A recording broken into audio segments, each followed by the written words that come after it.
Civil service day पर विज्ञान भवन जाएंगे पीएम मोदी। आईएएस अधिकारियों को करेंगे संबोधित। अच्छा काम करने वाले अफसरों को देंगे अवार्ड।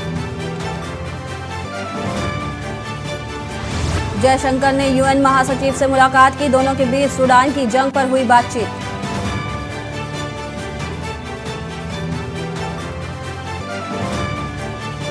अमित शाह का कर्नाटक दौरा। आज देवनहल्ली में रोड शो करेंगे। चुनाव की घोषणा के बाद पहला दौरा।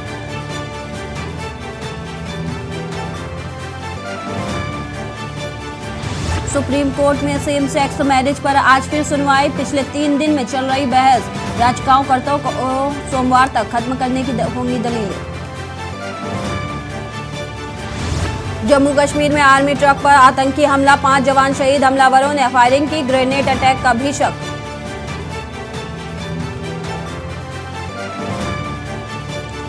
हरप्रीत की जमानत पर 24 अप्रैल को सुनवाई। अमृतपाल की पत्नी को एयरपोर्ट से वापस लौटाया गया।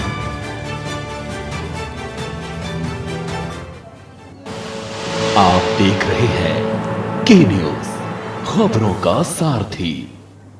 नमस्कार, लाइव न्यूज में आप सभी का स्वागत है। मैं हूं आपके साथ सपना जहां। खबर दिल्ली से है, जहां साकेत कोर्ट में लड़की को मारी गई गोली।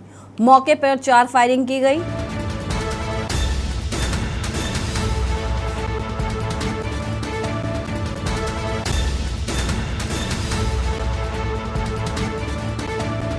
घायल महिला को अस्पताल में कराया गया भर्ती।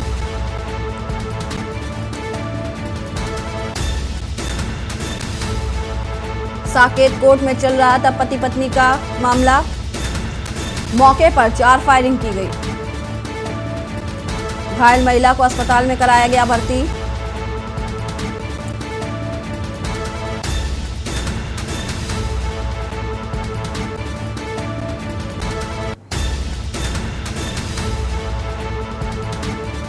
वकील की ड्रेस में आया था। दिल्ली के साकेत कोर्ट में लड़की को मारी गई गोली। मौके पर 4 फायरिंग की गई। घायल महिला को अस्पताल में कराया गया भर्ती। साकेत कोर्ट पति पत्नी में चल रहा था केस। मौके पर 4 फायरिंग की गई। घायल महिला को अस्पताल में भर्ती कराया। साकेत कोर्ट में पति पत्नी में चल रहा था केस। वकील की ड्रेस में आया था आरोपी शख्स। दिल्ली के साकेत कोर्ट में लड़की को मारी गई गोली।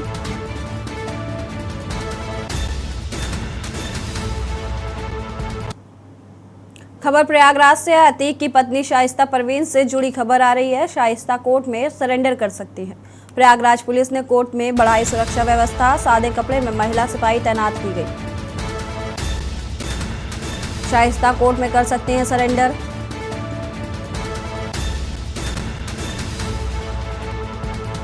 प्रयागराज पुलिस ने कोर्ट में बढ़ाई सुरक्षा। सादे कपड़े में महिला सिपाही तैनात की गई। सादे कपड़े में महिला सिपाही तैनात की गई। उमेश हत्याकांड में शाइस्ता नामजद आरोपी है। शाइस्ता पर 50,000 रुपए का इनाम भी घोषित है। 24 फरवरी को उमेश पाल की हुई थी हत्या।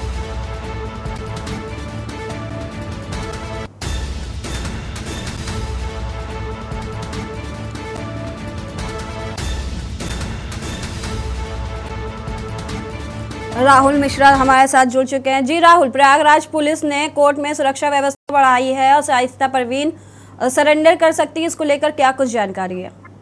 जी, आपसे बता दें कि प्रयागराज जो पुलिस है और एसटीएफ का है वो शाइस्ता बेगम के पीछे लगी पड़ी है, पर लेकिन आज 55 दिन लमसम होने वाला है, लेकिन आज तक कोई सुराग नहीं मिल पाया।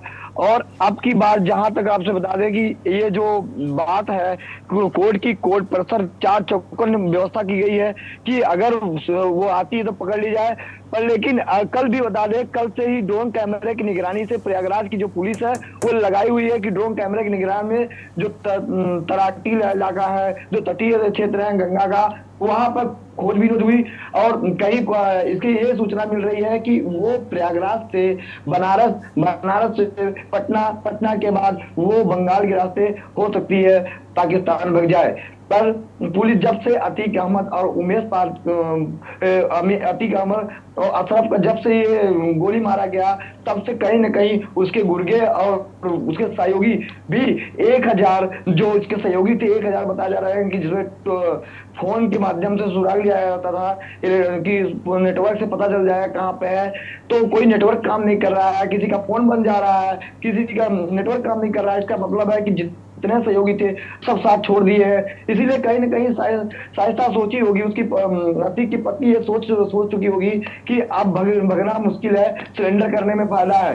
पर लेकिन अभी तक सिलेंडर नहीं हुई है। इसके कारण जब तक वहां न जाए सिलेंडर की सूचना कहें तो ये भी कहा जाता है कि कोई नए वकील के से अपना सिलेंडर डलवाई है, सिलेंडर अर्जी डलवा रही है कि अपने कोर्ट में अर्जी डाल रखी है कि सिलेंडर अर्जी के बाद हम वहां सिलेंडर हो जाएंगे, लेकिन वो अभी तक क्यों नहीं आई। सबसे बड़ा सवाल यह है कि लड़के का जनाजा उठ गया और वहीं पति और देवर का जनाजा उठ गया, नहीं आई, तो इसके पीछे कुछ न कुछ रहस्य बताया जा रहा था। पहले यही बताया गया कि उसके पास जो धन है, जो पैसा है, जो काली कमाई की साम्राज्य है, वो उसके पास कहीं ना कहीं इसके कारण नहीं सिलेंडर करती। इसके कुछ कारण हो सकता है, लेकिन जो सुरक्षा व्यवस्था का है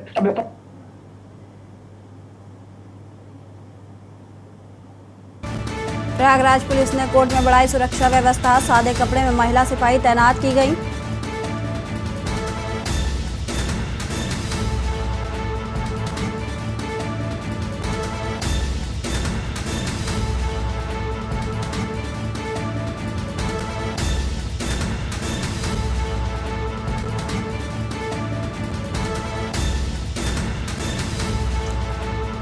चौबीस फरवरी को उमेश पाल की हुई थी हत्या।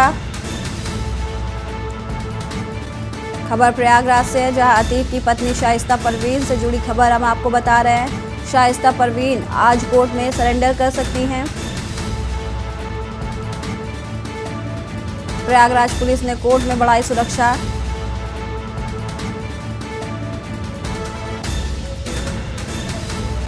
सादे कपड़े में महिला सिपाही तैनात की गई।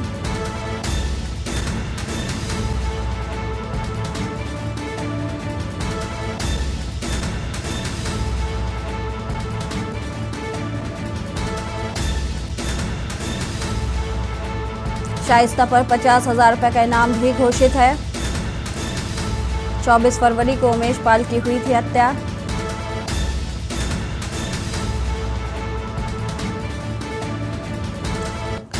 खबर प्रयागराज से हम आपको बता रहे हैं, शाइस्ता परवीन आज कोर्ट में सरेंडर कर सकती हैं।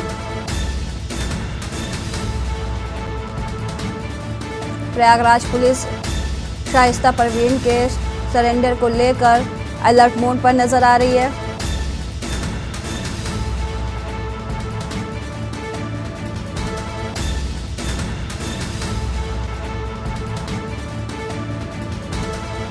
उमेश हत्याकांड में शाइस्ता नामजद आरोपी हैं।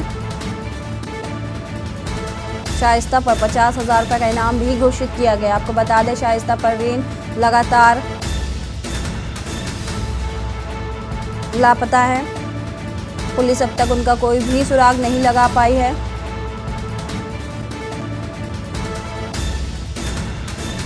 फरार चल रही शाइस्ता परवीन आज कोर्ट में सरेंडर कर सकती हैं। वक्त है एक छोटे से ब्रेक का, जल्द हाजिर होंगे। ब्रेक के बाद आप सभी का स्वागत है। बढ़ते हैं खबरों की ओर। खबर लखनऊ से, जहां अतीक अहमद के बेटे उमर की कोर्ट में पेशी की जानी है। वीडियो कॉन्फ्रेंसिंग के जरिए कोर्ट में हो सकती है पेशी।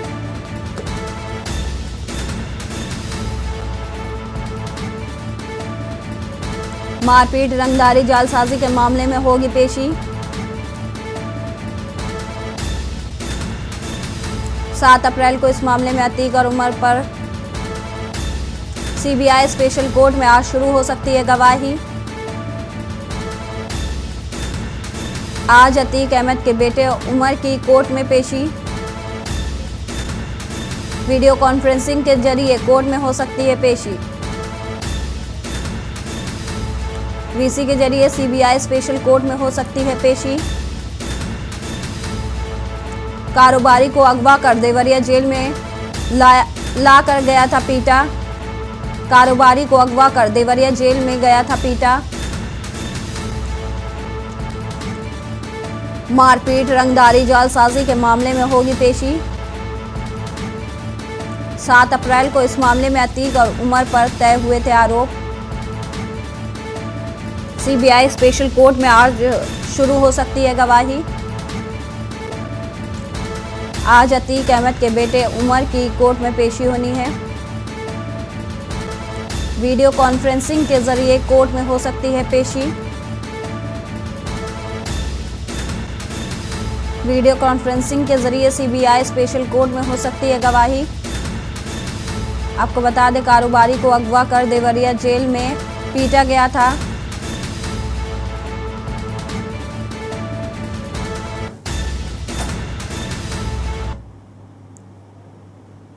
अलविदा की नमाज आज है, जिसको लेकर सुरक्षा के पुख्ता इंतजाम किए गए हैं। नमाज स्थलों के आसपास सुरक्षा के व्यापक इंतजाम किए गए हैं।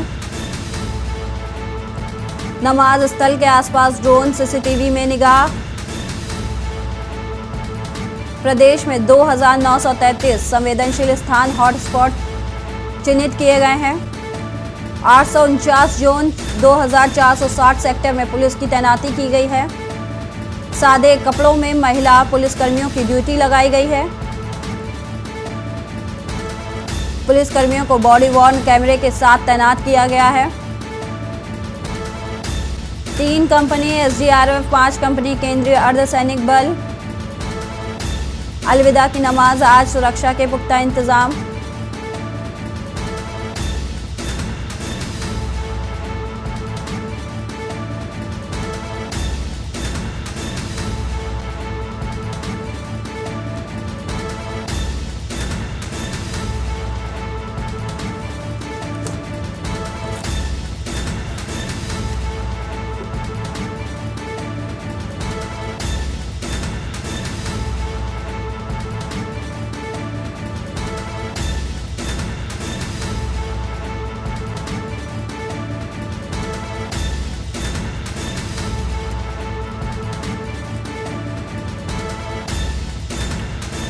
प्रयागराज से राहुल मिश्रा हमारे साथ जुड़ चुके हैं। जी राहुल, आज पूरे देश भर में अलविदा की नमाज पढ़ी जानी है, इसको लेकर क्या कुछ इंतजाम किए गए हैं प्रयागराज में?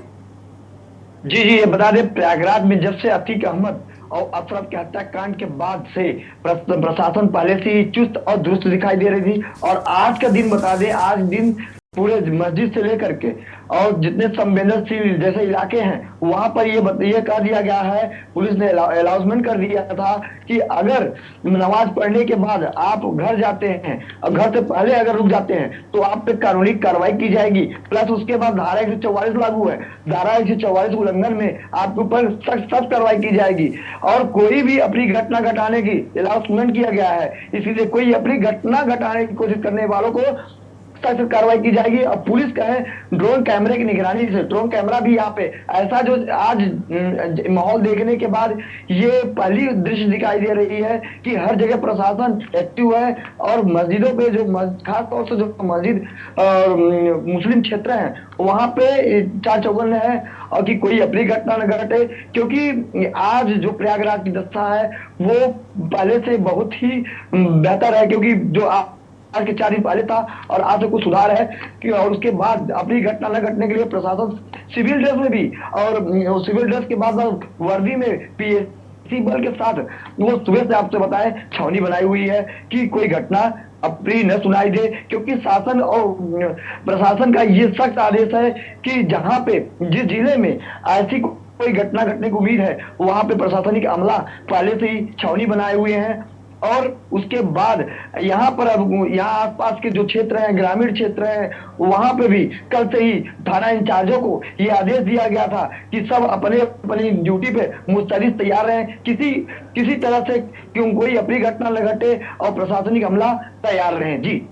जी हमारे साथ वाराणसी से विक्की डे बने हुए हैं। जी विक्की, क्या कुछ तस्वीर वहां से देखने को मिल रही है? आज अलविदा नमाज है, लोग बाजारों में खरीदारी भी करने जा रहे हैं, तो कोई अप्रिय घटना ना घटे उसको लेकर पुलिस प्रशासन द्वारा क्या कुछ इंतजाम किए गए हैं?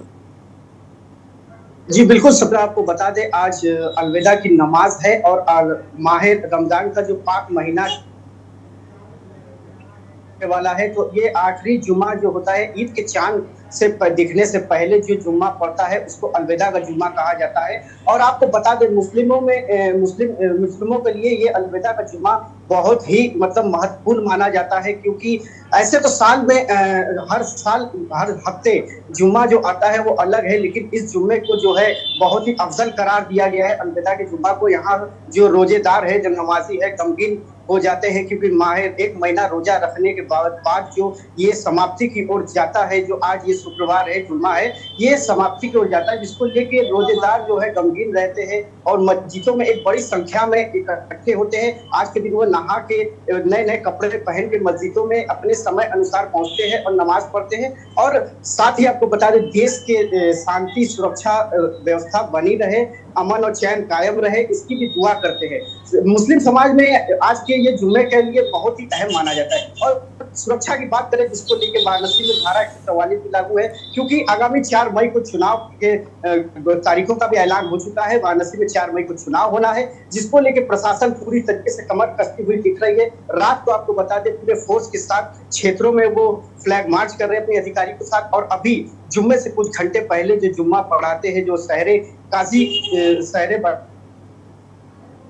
बनारस काजी के घर भी पहुंची हुई है फोर्स, और एसीपी यहाँ के क्षेत्रीय अधिकारी फोर्स के साथ पहुंच के उनके साथ भी बात कर रहे हैं, उनको सजेशन दे रहे हैं कि जो मस्जिद में नमाज पढ़ाएंगे अब, और आप एक अपील करेंगे जो नमाजी है वो नमाज पढ़ के सीधे अपने घरों की तरफ जाएंगे, रोड पे इकट्ठा नहीं होंगे, ताकि शहर में जो कायम शांति व्यवस्था है वो बनी रहे और किसी प्रकार की कोई अप्रिय घटना ना हो। और आपको बता दें, इसी कड़ी में आज ज्ञानवापी जो एक चर्चित मामला है, जो कोर्ट पे लगातार सुनवाई जारी हो रहा है, आज भी इसकी सुनवाई होनी थी।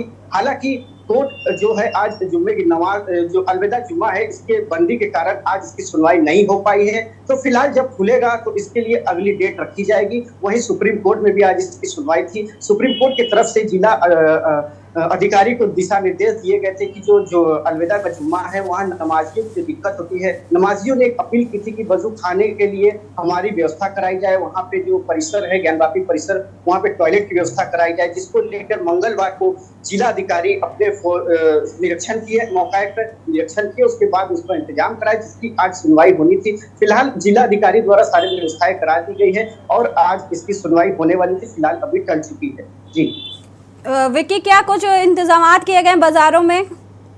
क्योंकि खरीदारी चल रही होगी, त्योहार है, वहाँ पर भीड़ भाड़ भी हो रही होगी, क्या अतिरिक्त पुलिस बल तैनात की गई है?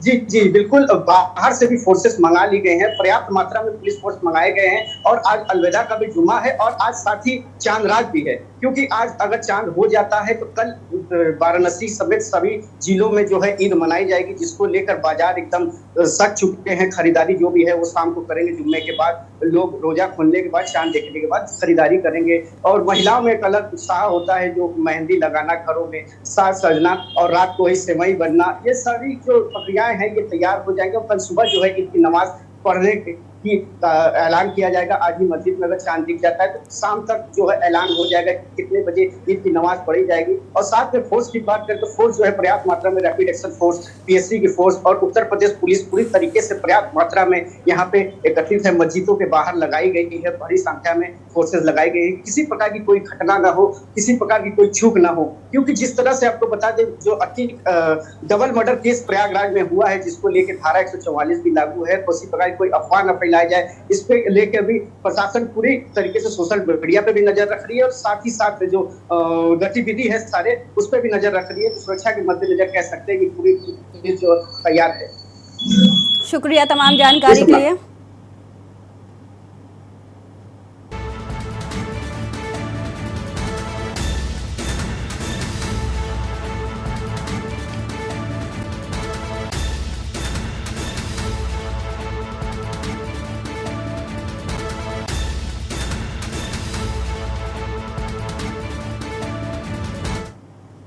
खबर लखनऊ से निकाय चुनाव पर भाजपा कोर कमेटी की आज बैठक होनी है। भाजपा के दूसरे चरण के उम्मीदवारों को लेकर बैठक होगी।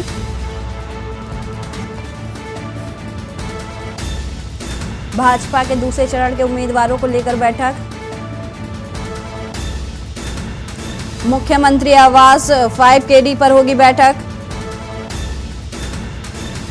मुख्यमंत्री योगी की अध्यक्षता में आज होनी है बैठक। बैठक में दोनों उप डिप्टी सीएम भी शामिल होंगे। प्रदेश अध्यक्ष भूपेंद्र चौधरी बैठक में शामिल होंगे। प्रदेश महामंत्री धर्मपाल सिंह भी मौजूद रहने वाले हैं। बैठक में लगेगी पैनल की लिस्ट पर अंतिम मुहर। खबर लखनऊ से निकाय चुनाव पर बीजेपी कोर कमेटी की बैठक आज है। भाजपा के दूसरे चरण के उम्मीदवारों को लेकर ये बैठक का आयोजन किया गया है। मुख्यमंत्री आवास पर बैठक का आयोजन होना है, जिसमें दोनों डिप्टी सीएम मौजूद रहेंगे। साथ ही बीजेपी प्रदेश अध्यक्ष भूपेंद्र चौधरी भी मौजूद रहने वाले हैं। आपको बता दें, बीजेपी की आज कोर कमेटी बैठक है जो कि सीएम आवास पर आयोजित होने वाली है, जिसमें दोनों डिप्टी सीएम समेत भूपेंद्र चौधरी, धर्मपाल सिंह भी मौजूद रहने वाले हैं। इस बैठक में पैनल की लिस्ट पर अंतिम मुहर लगने वाली है। निकाय चुनाव पर बीजेपी की तैयारियां तेज। कोर कमेटी की बैठक का आज सीएम आवास पर आयोजन किया गया है। बीजेपी के दूसरे चरण के उम्मीदवारों को लेकर ये बैठक होनी है, जो कि मुख्यमंत्री आवास पर होगी, जिसकी अध्यक्षता खुद सूबे के मुख्यमंत्री योगी आदित्यनाथ करेंगे। बैठक में डिप्टी सीएम शामिल होने वाला।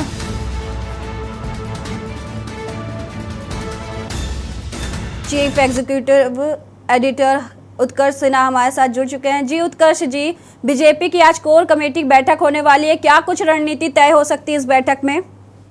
देखिए, आज बीजेपी की शीर्ष नेतृत्व की बैठक है और निकाय चुनाव के संदर्भ में ही ये बैठक है। खुद मुख्यमंत्री योगी आदित्यनाथ और दोनों उप मुख्यमंत्री केशव मौर्य और ब्रजेश पाठक इसमें शामिल होंगे। इसके अलावा पार्टी संगठन के मुखिया भूपेंद्र चौधरी और संगठन मंत्री धर्मपाल सिंह जी भी शामिल होंगे। साथ ही दूसरे मंत्रीगण भी शामिल होंगे। मुख्य उद्देश्य इस बैठक का जो है वो दो विषय हैं इसमें बात करने के लिए। एक तो जो दूसरे चरण के मतदान जहां होने हैं वहां पर उम्मीदवारों पर फैसला किया जाएगा। वहां पे मेयर से लेके और नगर पंचायत के अध्यक्ष तक के पदों पर किनको टिकट देगी पार्टी, एक तो वो फैसला होगा। और दूसरा फैसला ये होगा कि चुनाव प्रचार की जो रणनीति है उसमें हालांकि बीजेपी ने अपने तमाम मंत्रियों की ड्यूटी अलग अलग जिलों में लगा दी है और उनको प्रभारी बना दिया है, लेकिन फिर भी संगठन से लेके और सरकार के बीच का जो समन्वय है, संगठन का निचले स्तर तक, बूथ स्तर तक समन्वय है, उसका रिपोर्ट भी लिया जाएगा कि किस जगह पे क्या स्थिति है पहले चरण के मतदान के लिए।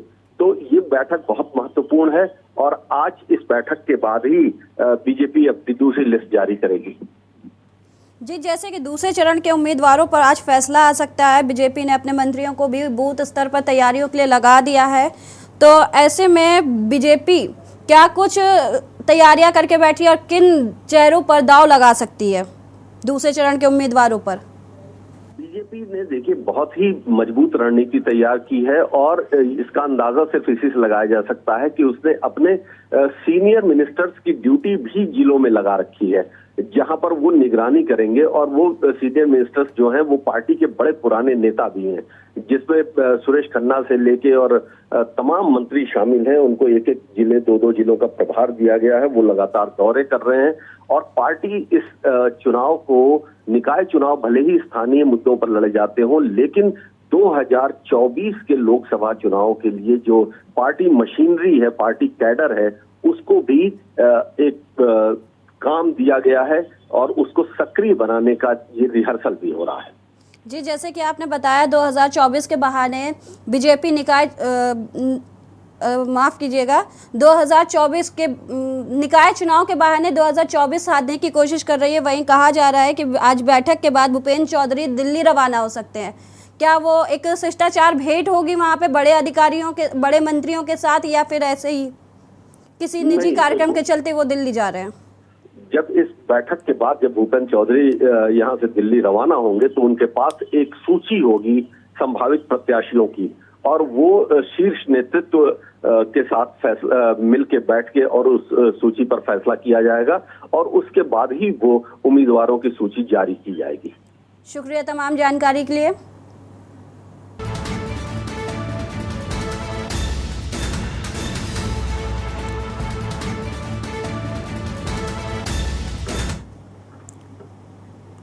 फिलहाल खबरों में इतना ही। देखते रहिए के न्यूज़। आप देख रहे हैं के न्यूज़, खबरों का सारथी।